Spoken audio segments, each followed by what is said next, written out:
Hey guys, welcome back to another Skyrim mods video. Today is another simply small collection of new mods, definitely worth redoing your dying Dulod or just starting a new game for. Well, technically any new mod will force you to start a new game, so technically I'm not wrong either way. So if you guys end up enjoying this video, hit that like button down below, and don't forget to endorse mod authors.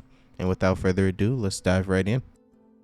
This first mod is called Azure Knight armor, featuring a female-only heavy armor that is very modular, about 8 pieces in total with each different outfit. And if you couldn't tell, it's a very modest outfit. There is very little skin showing. It comes in 3 different variants to pick from, neither featuring a real benefit over the other one besides maybe looking better. Whatever your opinion is, it's whatever you want to see your character wearing.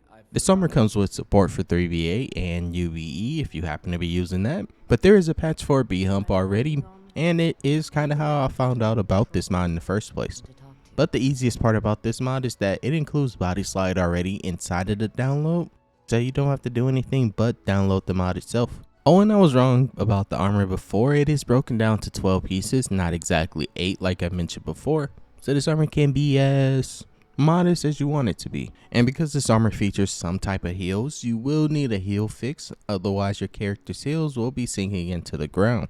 And to obtain this armor, all you have to do is go to Whiterun and then make an immediate right into War Maidens. It has a patch for JK's War Maidens, but I have more than just JK, so I couldn't use the patch. But you'll find a crafting book and then you can immediately start crafting it at any forge with no other special requirements. And if you're wondering, my presets are from Charmers of the Reach, so it's not something you can basically get. Up next is me correcting a previous mistake of missing this mod.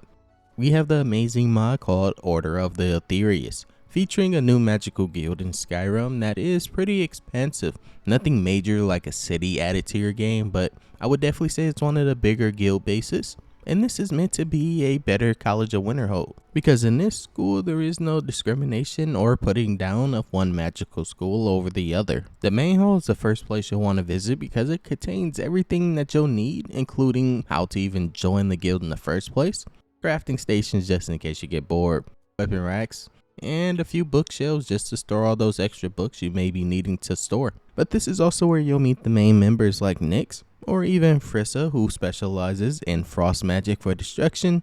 And then on the opposite side of Frissa, we have Blaze, who specializes in the fire side of destruction magic. Outside of both of those, we have the third member being Aurelia, which is basically the paladin of the guild, also part of her title. And the fourth member that you can't even find in the main hall is Ivy, who lives inside of the apothecary, which is a little separate building that you have to leave the main hall and go to, which contains everything that you need to make your own potions.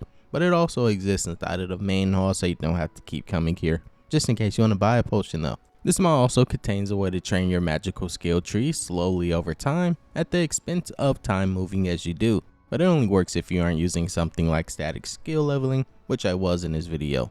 But the main part of this mod that you'll mainly notice is the old chambers. At first it starts off as just a simply old ruin that you can sleep in with a pool. It's like buying an old school in those YouTube videos and then turning it into a home. But this dungeon, after interacting with the followers introduced in this mod and doing small quests for them, you can expand on this place, adding a few more interesting locations to explore. But a fun fact that I can point out is that these locations already exist, is not being expanded on really. You just have to go through the wall that you're not able to go through unless you cheat. And also don't expect your NPCs to look the same as on the mod page, because mods definitely didn't. This next mod is called Riverwood Falls, Waterfall Editions. Adding in 2 waterfalls to Riverwood, based on the mod I can never really get to work, called Unique Locations. But it does a lot more than just adding 2 waterfalls to Skyrim, and you might not think that just based on the name, and it's probably why this mod didn't get too many downloads. This mod makes the Riverwood area feel a little more lively, adding in new paths, a new bridge using Northern Road Clutter if you happen to be using that mod. And what the bridge looks like depends on if you're currently using Northern Roads. And what the bridge looks like depends on if you're currently using Northern Roads and the textures that you use in that. This mod basically alters the forest a little bit to make these waterfalls make sense. It's basically an overhaul, even though on the smaller side of things, of your Riverwood area. And because a lot of mods touch Riverwood and you probably have a lot on your mod list, this mod comes with tons of patches. Like, I can never get unique locations to work with Riverwood and Northern Roads, even though it has a patch for it. But at least with this mod, the patch actually works if you order your low lists. The next mod is a small but interesting quest mod with the name Once We Were Here, adding in a new NPC called Silas, who you will have to meet at an unmarked location called the Altar of Zrib, which if you want to teleport to, is POI Snow 20. And yes, that means that this is a vanilla location. Tell me, do you believe the divines to be a force of good or a force of evil? You see me standing before you, alive and questioning, and still you claim the divines are unworthy. It is from their sacrifice that we can question their morality.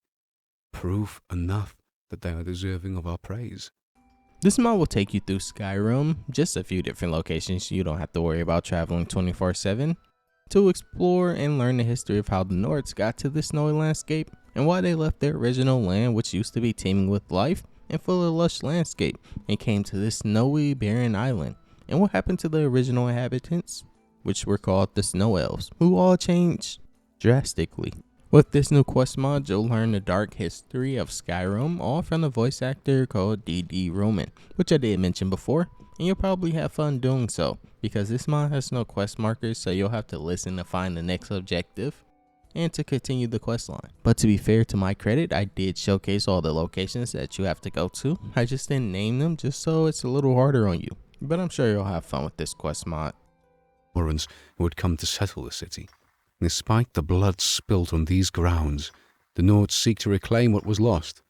A valiant effort, if not a somber one. The Nords hail from Etmora, a continent once teeming with life, now frozen solid. Ysgramor, a figure synonymous with the Nords, eventually left this land during an ongoing conflict with the Dragon Cult. When their expedition safely navigated the Sea of Ghosts, they settled in Skyrim, making Saarthal as their first city. The Snow Elves and ancient Nords lived in an uneasy peace, if but for a time. Yet this did not last. Due to growing tensions within the land, the Mer let in assault on the city. And that was it for today, guys. There is a bunch more mods that I wanted to include, but honestly, this was meant to be a short video. Let me know what you guys thought about it. Make sure you hit that like button down below, and hope you all have a great rest of your day. Peace and love, guys.